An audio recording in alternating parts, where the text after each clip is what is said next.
Really pleased today to be joined by Maja Sims. So Maja has been the EMEA Editor of PRovoke, which was formerly the Holmes Report, since January 2018. She's been writing about public relations and communications for more than 20 years, first as a features editor for PR Week and then as a freelance writer and editor for PR agencies and their clients around the world, including 3 years as Weber Shandwick's EMEA Editor. She was named Journalist of the Year at the Global Women in Marketing Awards in 2019, where the judges noted, Maja proves how empathy can drive brilliant editorial thinking. She is clearly an absolute expert in her field and proves that you can challenge an industry while also championing it, which I think most people in the industry would agree fully with. So with that in mind, I'm going to hand over to Maja. If I could just ask, just remind everyone again to mute their microphones. Maja's going to speak for around 10 minutes and then be an opportunity to ask questions. Feel free to drop those in the chat box or turn on your cameras. You can speak to Maja directly, but with that in mind, it's over to you, Maja. Thank you, Corai. Such a lovely introduction. Yeah, I've been, I know I don't look old enough to have been writing about PR for 20 years, but nevertheless, that is the case.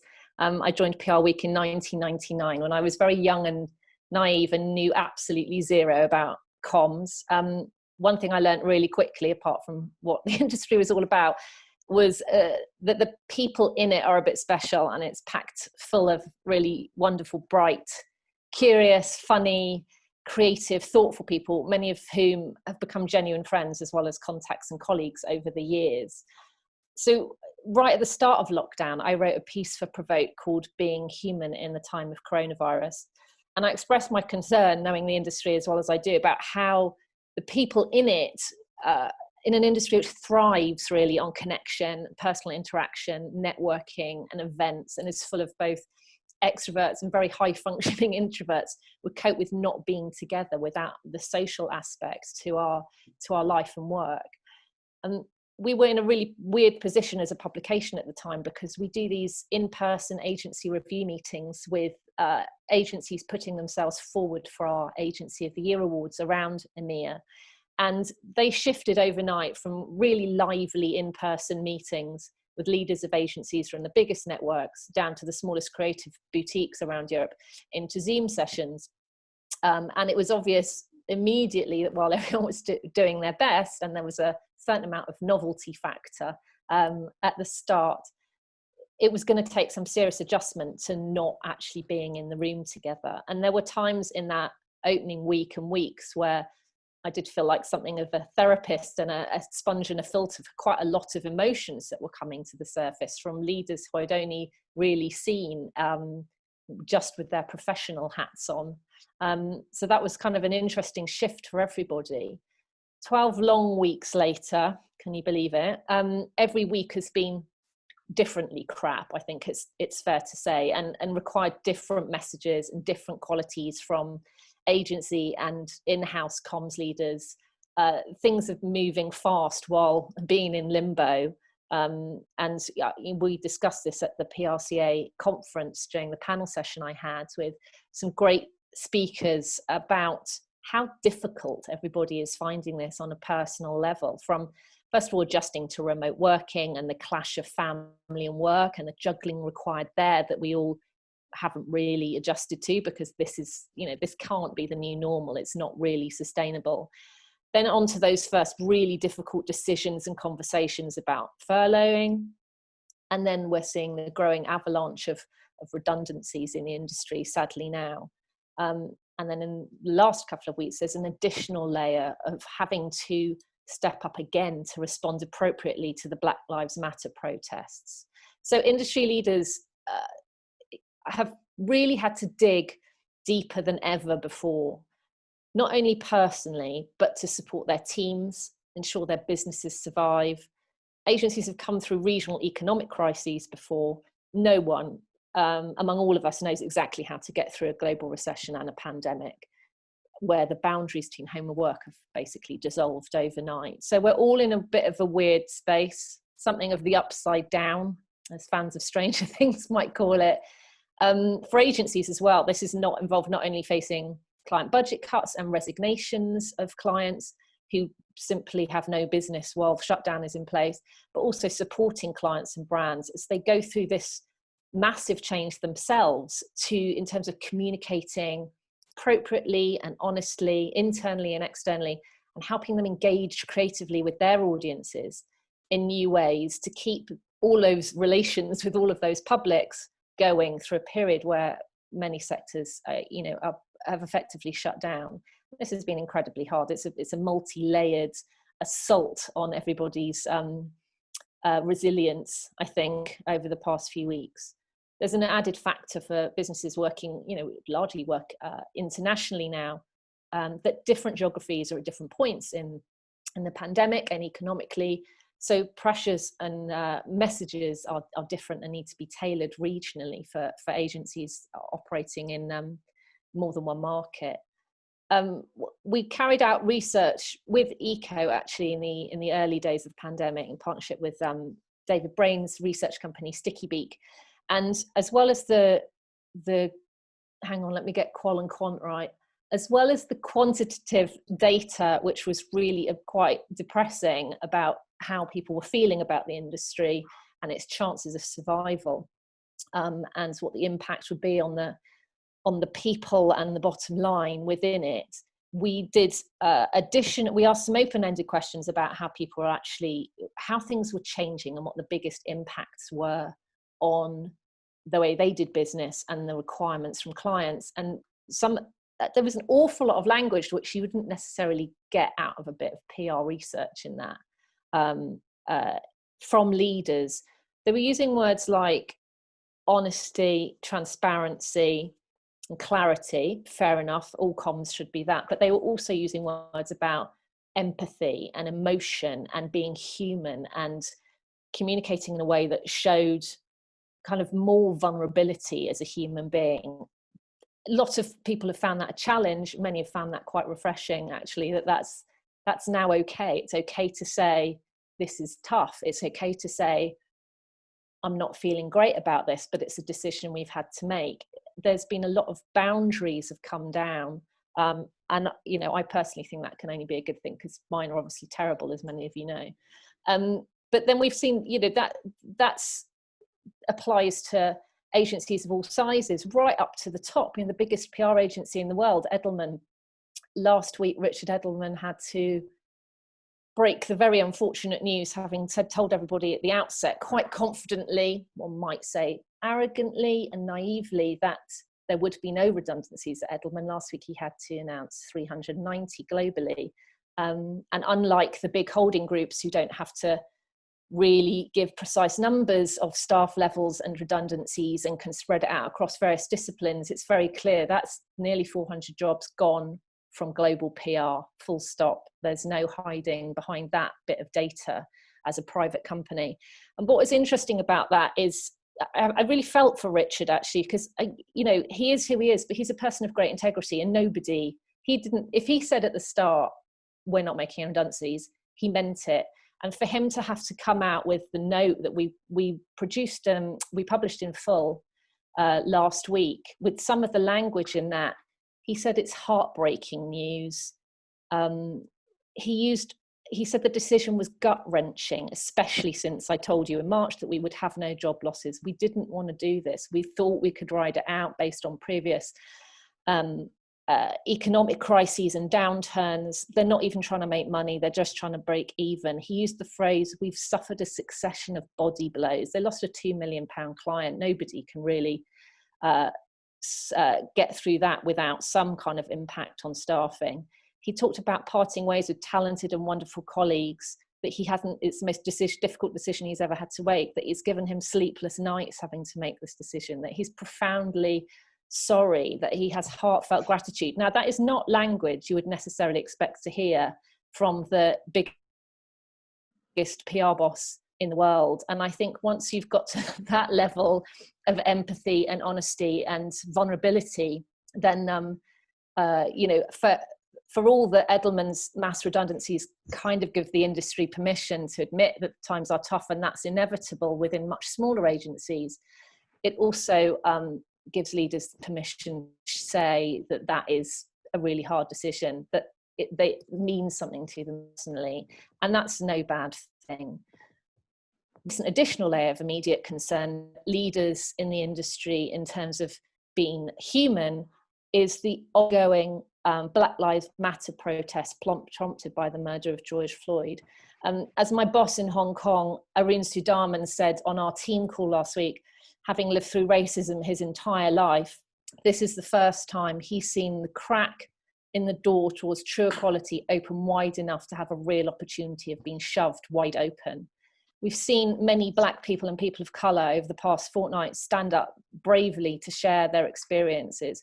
We've seen incredibly raw and honest videos, pieces of writing and social media posts in our industry. We've seen the largely white leadership in comms step up and admit personally their ignorance, their culpability in not truly understanding issues, from code switching to microaggressions, and what it's really like being a Black person in this industry.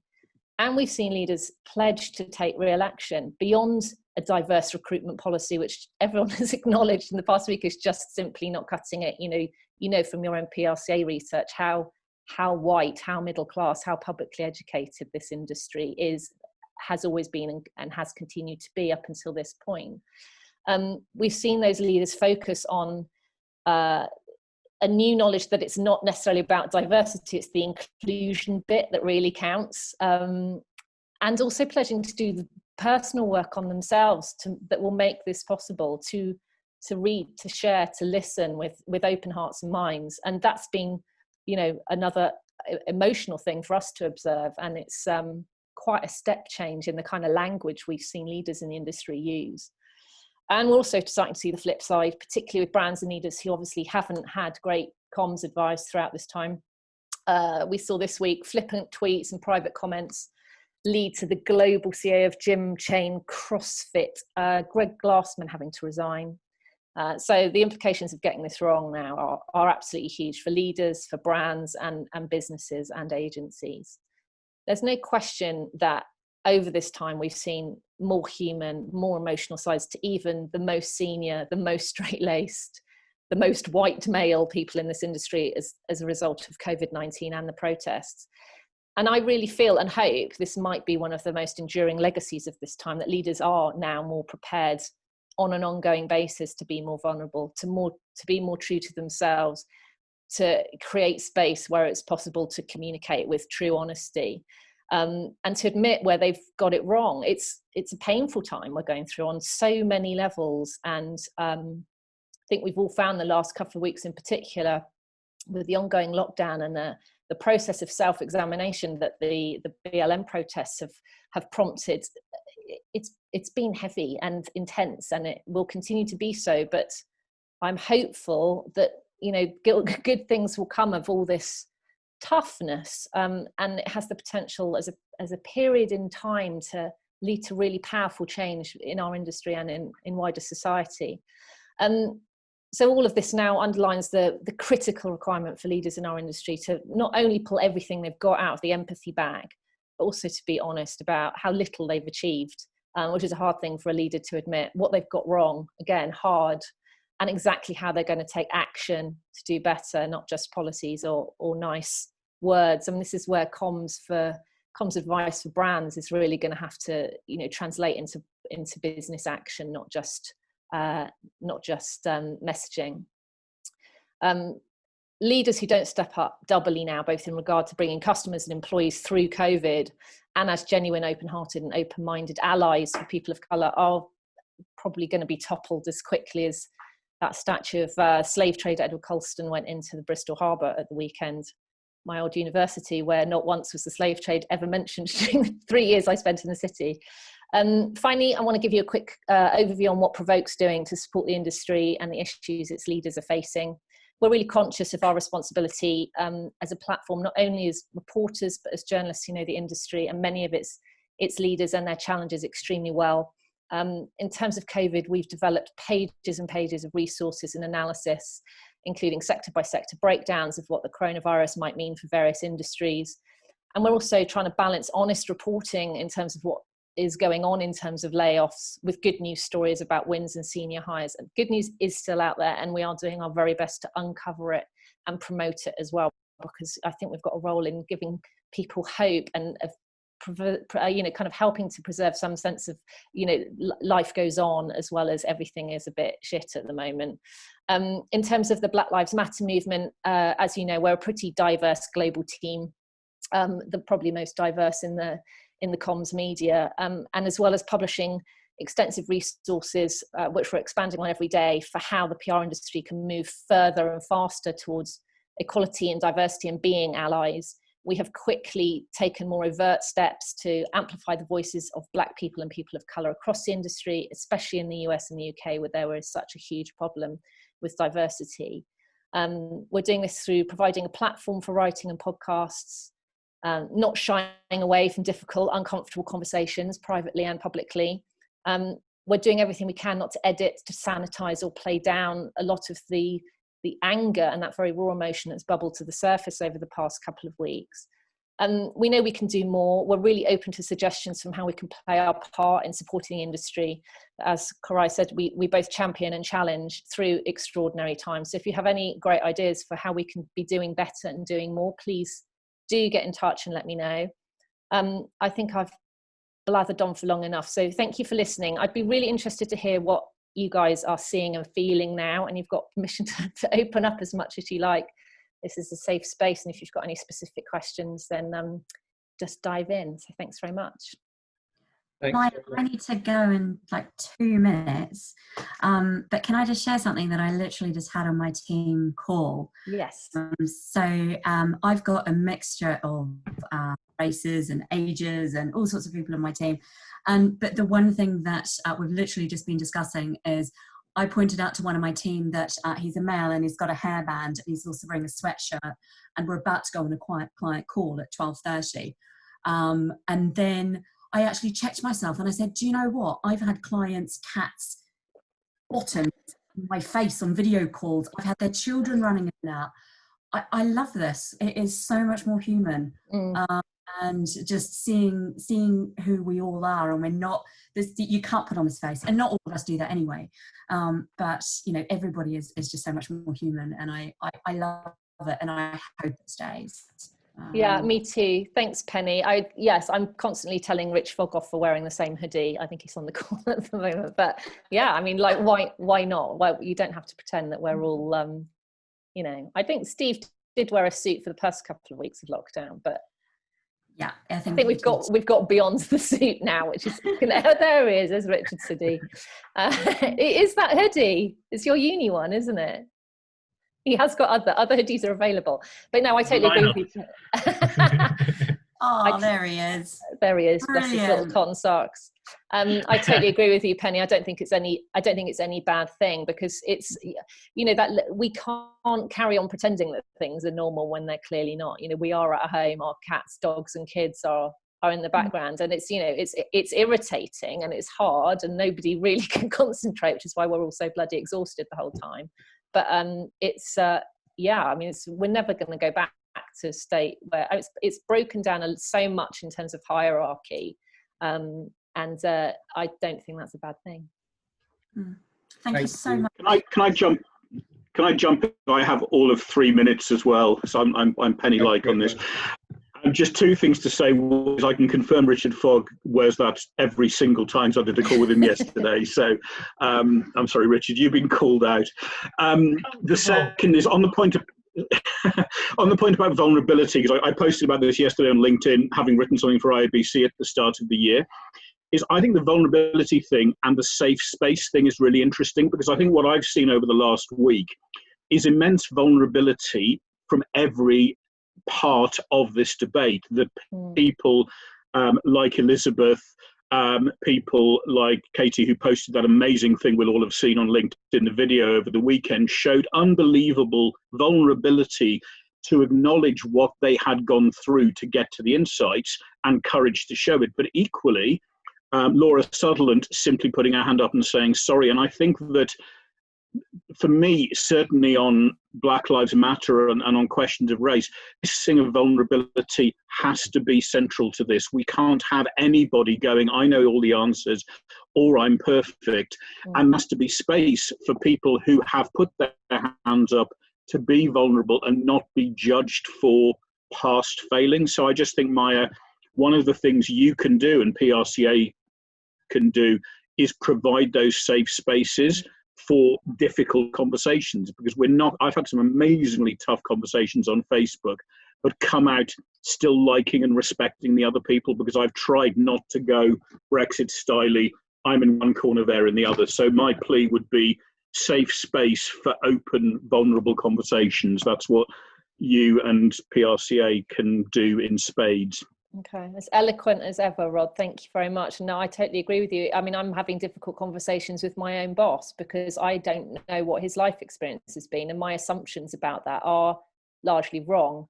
So yeah, I think we've all had some tough conversations over the past week, and I totally agree with you. We need to provide space for venting and sharing and allowing that really honest and very difficult to hear expression, while also acknowledging that if you put your hands up and say, I'm sorry, I got it wrong, I will do better, and this is what I'm going to do, that's valid too. So yeah, it's it's painful, as I said, but I think you're right. Being vulnerable on both sides is absolutely critical, because we can't be polarized now. There is no excuse that, for polarization. It's all about listening, and now it's all about the nuance as well, because this is one of the things that's come to the fore in the whole diversity policy thing, as Kamika said in the column I published yesterday that she'd published on Medium. I said, can we just run that, because it's such a vulnerable piece and it's so poignant. And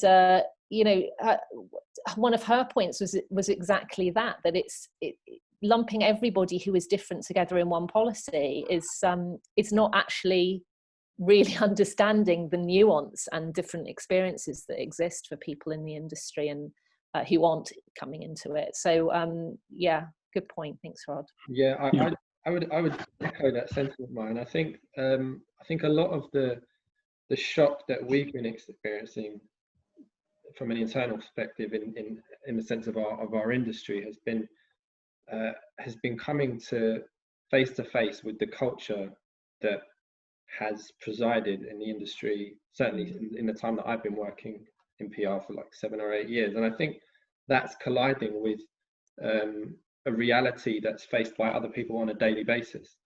So it's just the case that if you were born in a certain part of the UK, or you're from a certain ethnic background, your entire life and upbringing and kind of overview on life is entirely different to the vast majority of people who work in this industry, and even more so the people who lead the industry. And I think confronting that issue is a huge step towards change, because we have got a very cemented culture, particularly at a senior level in PR, where people have similar interests. They may have gone to similar educational backgrounds. You mentioned the private school thing. I think it's 27% of people who are privately educated, which is 3 times the national average.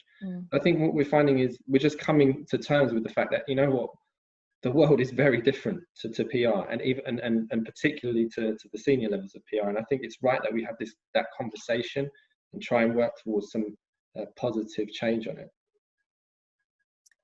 Yeah, I mean, that diversity, Matt Hancock obviously said diversity of thought in response to the question about how many black people were in the cabinet, and that was absolutely the 100% wrong answer.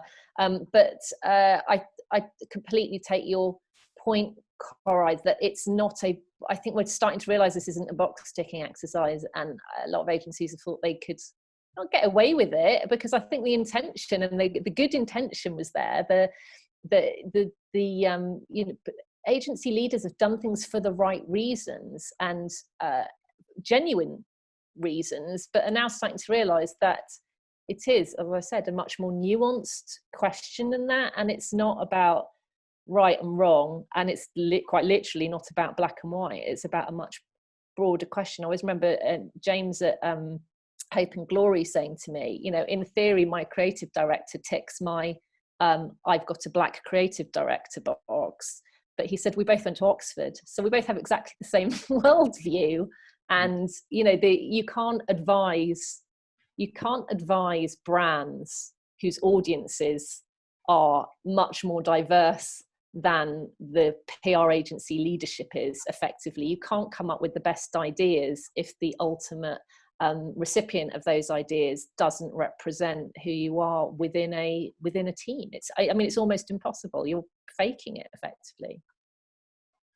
Yeah, and alongside that, we've got we're coming to terms with it in quite an abrupt manner at the moment. But I think long-term change is coming in whichever way you look at it, because if you look at the primary school population at the moment, about a third, it's certainly in England, a third of the primary school population is from a BA/ME background, and you referenced the diversity statistics at the top of the call, whichever way you read them are pretty horrific. So I think it's going to get to a point where the industry has to modernize to keep up with the audiences that it seeks to engage, and that point will come. But the point is, we want to be ahead of that change, so that we can advise colleagues and advise brands on and ensure that we're practicing what we're preaching.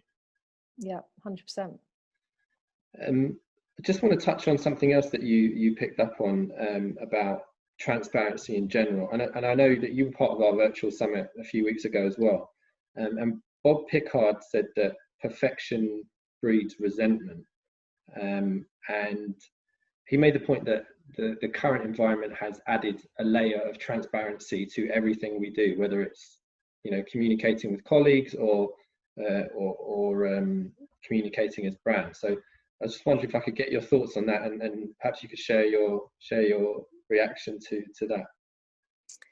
that. Yeah, we always want to call Bob Pickard Bob Rickard after our favourite restaurant with the champagne buzzer, but I managed to not do that during the conference, so I was quite proud of myself.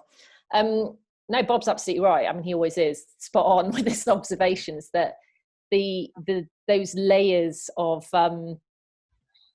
dissembling and separating who we really are as individuals and human beings from the role we are playing in the workplace, you know, they have, as I said, dissolved effectively. So I mean, I think that's a good thing. I think it's been more of a challenge for some than others who maybe not hidden behind, but, you know, just got used to expressing themselves in one way at home and one way at work. Maybe we all do that. I mean, I don't think I do, but, you know, I'm quite open about stuff. So I think a lot of very senior leaders have found that a challenge, that requirement for transparency, not just in the comms, but in how they bring themselves to work as well. Because, you know, we're all constantly in calls like this with big teams, and those, you know, apart from if you've got speaker view on, those gallery pictures are all the same size. So everybody's got an equal voice now, and you can all see into everybody's front room. So there's no way of pretending that anymore that things are okay when they're not. You know, there's difficult mental health conversations have had to go on about how people are coping at all levels of business and agency. And, you know, I fundamentally believe that stripping those layers away and having that extra transparency is a good thing, but it's also really hard if that's not who you've been this far in your professional life. Yeah, I think that's a really good point. And when you were speaking earlier about the language that Richard Edelman used, which I think was there's broad consensus that was, you know, a brilliant way of communicating what is a really very, very tricky issue. But that won't be second nature to so many communications leaders who have grown up in a certain culture and have a certain way of doing things. So I mean, tough question, but what would your advice be to those who aren't used to that style of kind of open, honest, and empathetic comms, and what, if any, change could they make? I mean, I think if anyone's still trying to communicate in the old way, they're probably, I just think the circumstances are probably just erasing that quite naturally, really, because you can't, it's simply unsustainable. there's so many boundaries and barriers that have been removed that, I mean, have any of you come across anyone who is still trying to communicate in a, you know, maybe more of a formal way, maybe in a more how they perceive a leader should communicate rather than a human being who happens to be in that position should communicate? I don't know what advice I'd have other than kind of let your guard down and just kind of be yourself, really. But yeah, I get that that's hard. I don't know what the answer is. I mean, if you haven't kind of adjusted to that, however hard it's been, then you're probably in trouble, I would have thought, already as a leader, in terms of whether people want to work for you anymore. Yeah, it's a fair point. Did anyone else have any questions for Maja? I hate this bit. I have a question. Go on, Nikki. Just really touching more on what we've just been discussing in terms of, if we're now saying there's only one kind of personality style of leadership, which is very interesting because that's very different to the past. What impact do we think it will have on brands in the future, where certain companies have been very tied up with the persona of their leader? I'm not talking about communications leaders. I'm talking about, you know, the face of the company, if you like. And some people have a very formal style, more so in some industries and some don't. What do we think that's going to mean in the future? You know, if everybody's adopting this is me, I'm bringing myself to the table, you know, that doesn't go down well with everybody. Yes, internally inside the business, yes, for employees, it's a good thing, but not necessarily to shareholders who might want to see, you know, the big I am out there sort of telling everyone that it's okay when it's not. So. Well, this has been a debate for some time, hasn't it? Because social media and a leader having a presence on social media has prompted lots of questions about how do you, how the social CEO has been a topic of discussion for a while. You know, how do you best show up in a way where you don't turn people off as well as engaging? And I think it is, and a lot of CEOs have found that very difficult. And I think it is about being true to yourself, though, isn't it? It's about the tone being consistent and real and honest, and that doesn't have to be informal. It just have to be genuine, I think, really. I mean, it's everybody does have different styles, but the consistency of tone and the fact that you have to believe it, I think, is really important. So yeah, if you're a more formal person, showing up externally as yourself, particularly on, you know, social media, is it's entirely, you know, appropriate to be doing that in a more formal way, particularly when you're talking about institutional investors and in a public affairs capacity and, you know, those grown-up bits of the industry. You know, not everybody needs to start using, you know, emojis on their corporate Twitter posts, but it's I think consistency and the sense that you are being genuine and authentic is key, rather than actual language and style. So being in an appropriate way. Yeah, I mean, this is in an appropriate way. Not the word appropriate comms and language in that bit of research we did with Eco and Sticky Beat weeks ago. That came up more than anything else, both in terms of how leaders felt they had to communicate and the advice they had to give to clients about how to communicate. So yeah, authenticity and appropriateness are absolutely key. And it doesn't really, the other stuff doesn't really matter beyond that, as long as you're being authentic and the communications are appropriate for the audience, for the leader in question, for the business in question. Well, it's a good thing for communicators, because I think that bosses probably need a lot of advice as to what they should be saying and how. Yeah. There are going to be bits of PR that, despite the downturn, actually kind of have come out of this with more clout and more credibility and more C-suite access, precisely because leaders are requiring more genuine counsel on how to,